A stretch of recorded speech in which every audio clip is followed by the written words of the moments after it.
টিভিএছৰ নতুন শ্ব'ৰুম ইয়াত ধুনীয়া শ্ব'ৰুম খুলিছে চ' মই ভাবোঁ মানুহে ভাল পাব আৰু টিভিএছৰ বাইক একদম চলেও চাউথত বহুত বেছি চলে মই হায়দৰাবাদত দেখিছোঁ চ' সকলো উপকৃত হ'ব আৰু যিহেতু নতুন বছৰ আহি আছে নতুন বছৰৰ প্ৰাক মুহূৰ্তত এটা নতুন ধুনীয়া শ্ব'ৰুম মংগলদৈ ডিষ্ট্ৰিক্টত চ' এইটো এটা ভাল খবৰ সকলোৰে কাৰণে মোৰ ফালৰ পৰা আন্তৰিক শুভকামনা থাকিল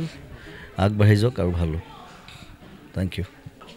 যোৱাকালি দেখা গৈছিলে যে কংগ্ৰেছৰ এখন হেৰি হৈছিলে প্ৰতিবাদী সমাজত কিন্তু কন্দুৱাকে দিয়া হৈছিলে কিন্তু সাংবাদিকক এক প্ৰকাৰ প্ৰহাৰ কৰাই হৈছিলে তাতে আৰু সাংবাদিক কিন্তু সেই কন্দুৱাকে কিন্তু বহুত আঘাত হৈছিল আৰু যোৱাকালি এজন ব্যক্তিও ইতিমধ্যে নিহত হৈছে কিন্তু কালি মই নাছিলোঁ মই পাঠশালাত আছিলোঁ মই নিউজটো মই এতিয়াহে গম পাইছোঁ মই কথাটো গতিকে এতিয়া কেনেকুৱা ধৰণে প্ৰশাসনে কেনেকৈ চম্ভালিছে কি বা তাত ঘটনা পৰিঘটনা আছিলে মই গোটেইখিনি নাজানো গতিকে মই কমেণ্ট দিবলৈ নোৱাৰিম সেইটো কথাত মই গুৱাহাটী গৈ পেলাই মই কমেণ্ট দিম সেইবিলাক নহ'লে ভাল সেইবিলাক মানে পলিটিকেল ইছ্যু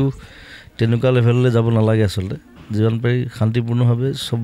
প্ৰতিবাদটো কৰিব কোনোবাই প্ৰতিবাদ কৰিব কোনোবাই বিৰোধ কৰিব চ' গোটেইখিনি বস্তু